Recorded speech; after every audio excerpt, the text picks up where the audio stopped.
Bienvenue sur la chaîne de Justin Architecte.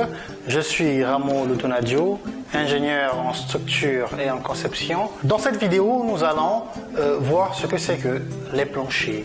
Qu'est-ce qu'on appelle par plancher? Quels sont les types de planchers qui existent? Donc, à tout de suite et on y va. Let's go. Nous allons parler du système d'appui. Alors, toutes les dalles se reposent sur des appuis. Ça peut être des poutres. Alors, comment comprendre le système d'appui? Qu'est-ce que ça veut dire un appui? Un appui, je vais tout simplement dire qu'un appui, c'est un support.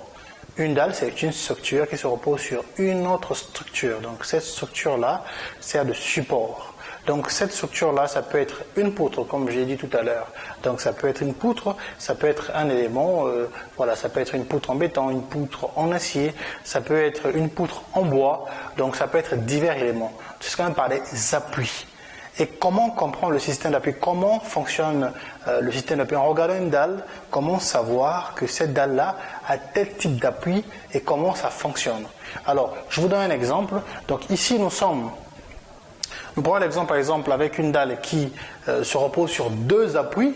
Donc, ici nous avons LX sur LY. Donc, LX qui est la petite partie et LY qui est la grande partie. Comment savoir que notre dalle porte sur deux appuis? Alors, il nous faut tout simplement revenir sur cette formule-là, revoir cette formule-là.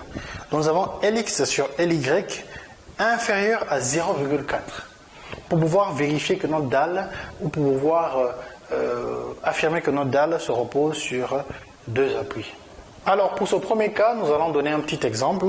Donc, nous allons prendre par exemple LX égale à 3 mètres. Donc, LX égale à 3 mètres. Et LY égale à 12 mètres. Donc, voici ce que nous avons. Alors, dans ce cas précis, nous avons 3 sur 12 qui nous donne 0,25. 0,25 étant inférieur à 0,40, ce qui veut dire, donc, ici, 0,25 inférieur à 0,40,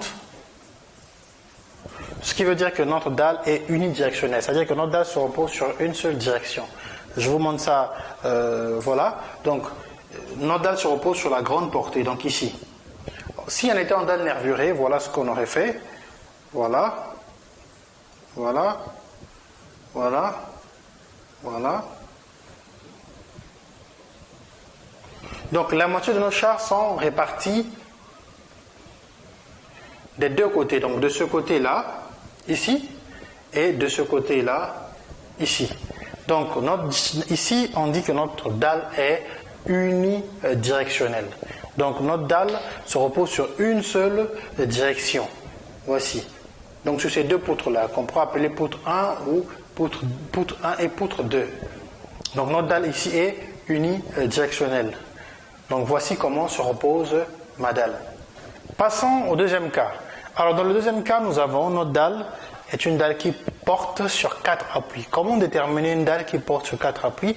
La formule est tout simplement simple. C'est LX sur LY strictement supérieur à 0,40. Donc, nous allons par exemple prendre LX égale à 3. Nous gardons 3 mètres. Divisé par LY, nous pouvons prendre 6 en mètres, égal à 0,50.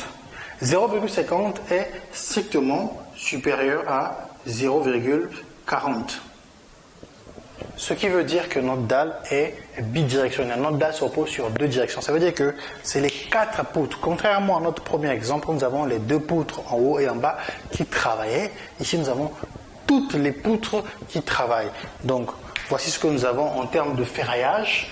Donc, voici, nous avons un ferraillage qui pourra aller comme ça. Voilà. Et voilà. Voici en termes de ferraillage ce que nous allons faire. Donc, c'est les 4 côtés qui travaillent. Donc, en termes de schématisation de charges, c'est-à-dire que si nous voulons schématiser comment se répartissent les charges, voici ce que nous aurons. Nous aurons ceci. Cette partie de la poutre là en bas recevra une charge à peu près de forme trapézoïdale. En haut, ce sera à peu près la même chose. Et sur les deux côtés, nous aurons des formes de charge triangulaires.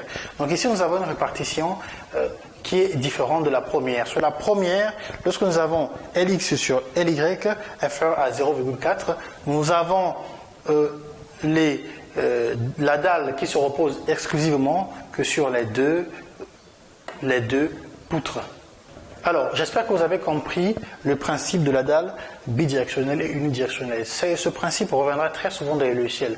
Il faudrait qu'on détermine est-ce que notre dalle elle est bidirectionnelle, est-ce que notre dalle est unidirectionnelle.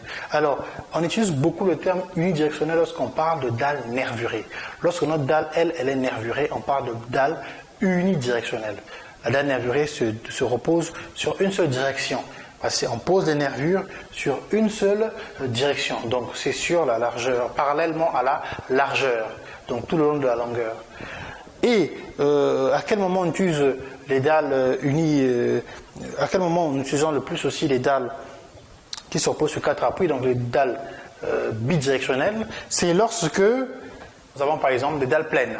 Donc les dalles pleines sont très souvent, ou des fois, les dalles pleines sont unidirectionnelles, c'est-à-dire que les directions sont de tous les côtés.